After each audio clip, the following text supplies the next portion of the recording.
Mag-alas-stress ng madaling araw, biglang tumunog yung emergency alarm ng phone ko. Hindi isang beses, hindi dalawang beses, pero sunod-sunod. Pag-check ko ng social media, may balita tungkol sa barrage of missiles, warning na galing sa Iran papunta dito sa UAE, kaya pala may emergency. Hindi ako makapaniwala, tahimik ang gabi pero may ganong balita. Pero alam mo yung feeling na kinakabahan ka pero at the same time, panatag ka.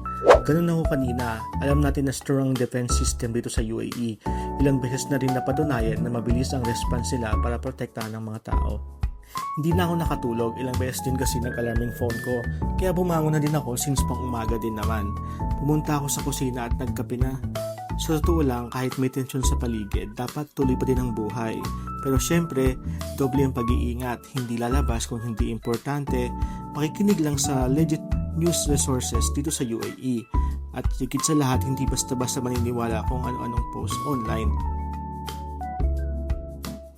Pagkatas ko magkape, naligo na din ako. Habang naliligo, naisip ko, dahil sa isang alarm lang, pwede pala magbago ang mood ng buong araw mo. Pero syempre, pinili ko maging kalmado. Nag-uniform na rin ako ng mabilis, lumabas ng bahay. Grabe, ang tahimik ng paligid. Ganito siguro talaga ang buhay abroad. Minsan may uncertainty, pero importante may tiwala tayo sa sistema, may disiplina at may dasal. Kaya tuloy pa din ang laban, work mode, focus at higit sa lahat, stay safe everyone. This is Rai, follow me kung gusto mo ng mga ganitong content.